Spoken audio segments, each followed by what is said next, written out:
everyone, welcome to my channel.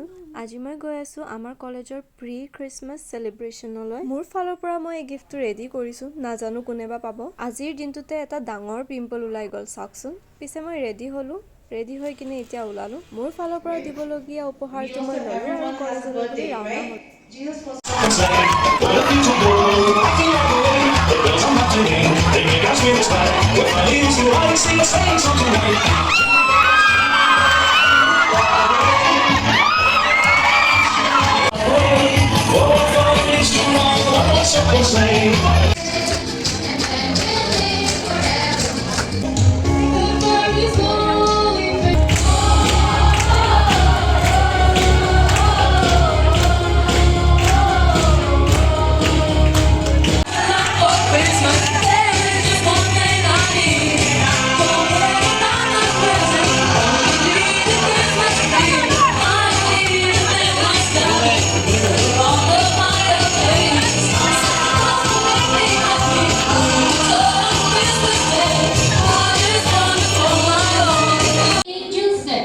Do not be afraid, Mary. God has chose you to give birth to His own Son, and you have to name Him Jesus Christ.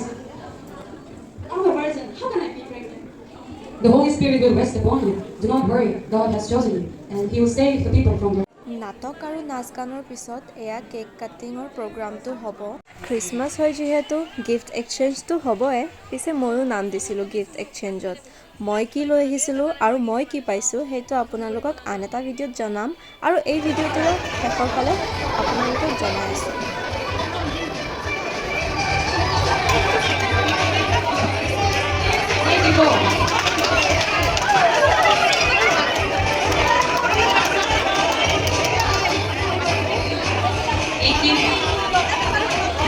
এয়া মোৰ গিফ্টটো ষ্টেজৰ পৰা আনিলোঁ। পিছে ভিতৰত chocolate নাই দে, কিবা বেলেগ এটাহে বস্তু আছে। পিছে মোৰ খুব ক'বলৈ মন যায় আছে যে মই কি আনিছিলোঁ আৰু মই কি পাইছোঁ।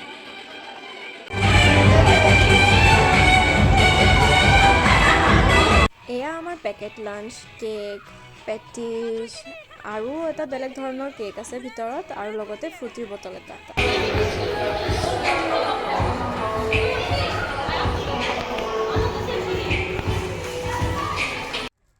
বলক এতিয়া মই কি পাইছোঁ গিফ্টটো আনৰেপ কৰোঁ। মই কলেজতে গিফ্টটো আনৰেপ কৰি নাচালোঁ, কাৰণ মই ভাবিছিলোঁ যে চকলেটে হ'ব, কিন্তু ঘৰত আহি দেখিলোঁ যে এটা বেলেগহে বস্তু, আৰু দেখি কিন্তু মই খুব হেপী হৈছোঁ। পিছে চিন্তা নকৰিব, মই কি দিছোঁ মই সেইটো আপোনালোকক জনাই আছোঁ। যদিও I will make another video' dedicated to only gifts. মই এয়া পইচা থোৱা টেকেলি বুলিয়ে ক'ব পাৰি, যিটো মই গণেশগুৰিৰ পৰা লৈছোঁ 100 টকাত। ভিডিঅ'টোত ইমানেই, বাই বাই।